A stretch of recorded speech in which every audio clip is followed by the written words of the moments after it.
Hi, Troy W. Hudson here, and I'm starting back up something I started doing more and more back last year, and that is more videos. I plan on doing more this year.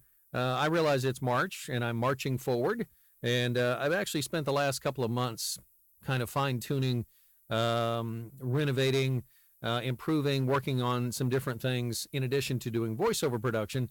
I've tried to improve the sound quality of my home/studio/acoustical space by giving it some more treatment and by upgrading some technology.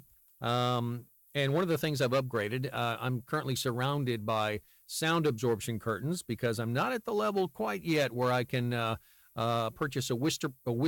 See, I can't even say it. So until I can say it, grasshopper, I cannot purchase it. A whisper room. And that works. And that's fantastic compared to where I started about 5 years ago doing this full time, which was in a 10-foot ceilinged converted dining room into /studio with my iMac. And when I listen back now and I hear the quality, I'm just shocked and amazed that it could have only been God that gave me favor and blessing to actually get hired to do jobs and actually get called back in some cases by people that kind of stuck with me and said, oh yeah, we love the sound. And apparently they didn't hear the echo that I hear now when I listen back. Anyway, one of the things I did to upgrade the presentation and in my attempt to really strive and go further and further in this career field, and that is to transition from using this fantastic piece of technology. No plug. I just happen to use an iPhone, an Apple iPhone, because I use iMacs. I've used Apples probably for the last 21 years in production work. And I just happen to migrate toward this particular smartphone. It's the big one. It was the 6. It is the 6. Are you still 6? Yeah? Okay, good. It's still 6. It's not 7 yet. One day when it grows up, it may be 7, but for now it's still a 6. And I love it. And I got it probably about 5 months ago now, and I was shooting video with it. And I thought, that's great, but at the same time, it wasn't the kind of quality that I wanted to put out there. And quality is very important to me, to be honest. And it has to be when you're doing this kind of work.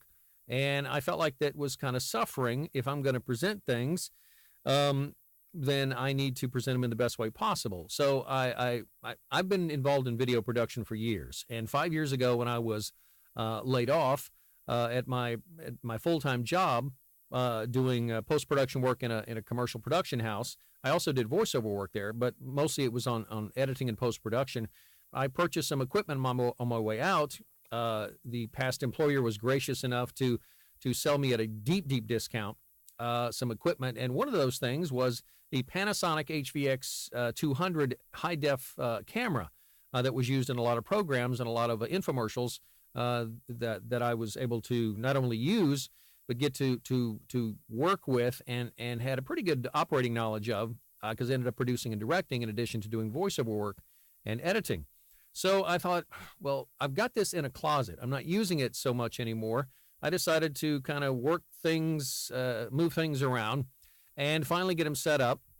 I have a monitor in front of me, of course, to read scripts from, which is about probably from here you can't see it, but if my hand leaves the screen, that's about the distance. It's about arm's distance away, which is why I use the reading glasses, which I don't normally wear, to read scripts from. I plan on releasing, at best, a video a week, and I'll go back to the format I was using before, which is hopefully something of value to say while I'm exploring the work that I've done for a particular week, and I call that Voiceover Weekly Stew, or VO Weekly Stew, and because that's easier to hashtag than Voiceover Weekly Stew and putting a hashtag in front of it, just the long hashtag thing. 5 years ago when I started this journey full time, because I was kind of thrust into it, I had no idea that I wasn't going to find a job, let's say 2 months, 3 months out of into the unemployment realm, and it didn't happen that way. So as I got into voiceover work full time, and I learned more, and I was able to pick up some jobs here and there, and God blessed me with a lot of favor and with some very understanding clients. I really appreciate that. A lot of those folks have stuck with me, and a lot of those folks have helped me build my business up to a point to where I'm ready to take it to the next level. Social media is moving so quickly towards a tool that I've seen other people in the voiceover business and elsewhere using it so effectively. So I decided that's some areas that I want to focus on. But primarily my passion and my love has been for quite a while now. And I've discovered this over the last 5 years for Christian-based voiceover projects, children's stories, which I love character voices and all kind of wackiness. And I can't believe I've gone this long without doing something really weird. But that's about as weird as I want to get right now, because this one's more of a serious post, just to kind of give you some background. I do a lot of character voices.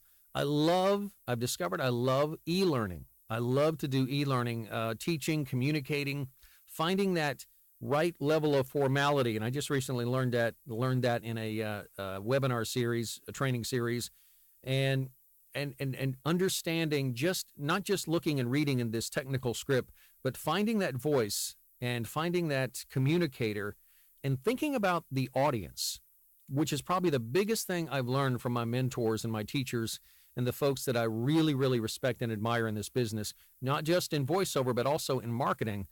And that is just the simple idea of visualizing that audience, whether that's an employee sitting in a conference room being forced to endure this training, and it could be dry, but my job and the job of a voiceover artist is to try to communicate that in the most friendly, authoritative, but helpful way possible. And I've come to understand and embrace that and respect that more as clients keep bringing me more projects like that. And the e-learning industry is just so huge and so amazing, and the potential is there I mean, if that's all you wanted to do as a voiceover artist, you really could focus on that genre.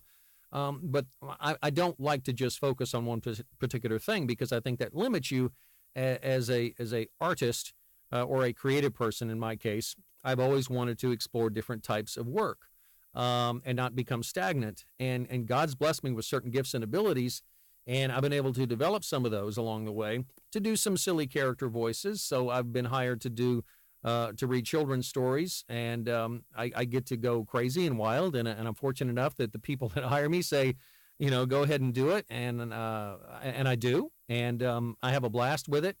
And then I've done some video game character work, which is similar but more extreme usually, because they're grown-up characters, and a lot of them are rough and gruff, and there's any number of things that you can do with that, and it takes a physical toll on you. So I've learned that scheduling is important too. Scheduling when you do certain types of voiceover work is very important. I can't start too early in the morning because my pipes aren't warmed up. And pipes, that's a technical term for the stuff in here. Audiobooks is actually an area that originally I had stayed away from, because I thought, well, there's nothing there as far as the time commitment. But I've discovered that that if you get a hold of something that's well written, you sometimes just get lost there. I do anyway, reading and telling someone a story. I found that pre-reading a chapter, of course, helps tremendously. Cold reads are not a good idea, although sometimes because of schedules, you have to.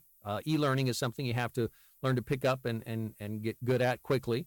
And so most of the time you do cold reads there. So essentially, e-learning, children's stories, audiobooks I've come to really enjoy. And honestly, the key for me, other than connecting with an audience and visualizing that audience, whether it's an employee sitting for e-learning or a child sitting there listening, enraptured by your voice and the story you're telling him, and the excitement and the awe and all the things that bring a story to life. The audience is important to understand, but the fact that I have been so blessed to work with some amazing writers. When you have a good script in front of you, when you have a good, well-written story, whether that be for an explainer video or that be for a children's storybook, or when you have visual writing, when you have effective, a novel that's written well and you're turning it into an audiobook, those people, if I had a hat, I would take it off to you, because that makes all the difference in the world. And so bless you folks that have that ability.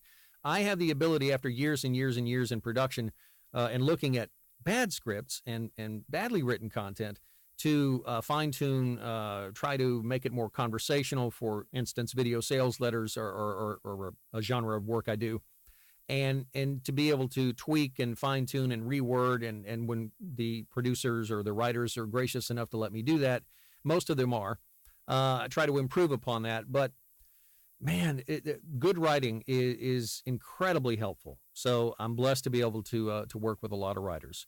So anyway, I rambled on and not really previewed any work, but this was more of just my thoughts, just rambling thoughts for way too long according to the clock, but I'll snip it and edit it down because I can do that. And so I've enjoyed just kind of throwing myself out there and kind of letting you get to know me and letting the thoughts float. And hopefully I'll have more substantive, see, I can't say that word, so I don't like to use that in a script. Substantive. Did I say it right that time? Hopefully so. So if you if you have any suggestions other than that, let me back up. If you have any nice suggestions or questions or anything like that you'd like me to cover in future videos, please send them to Troy at troywhudson.com. Visit my website if you're interested in hearing some of the demos, troywhudson.com. You've seen the graphic there on the screen the whole time. But just as an audio reminder, there you go. So that's pretty much it. Voiceover Weekly Stew, VO Weekly Stew, and hopefully more production content the next time around. But this was just a, hey, how y'all kind of thing. So we'll talk again soon. Thanks.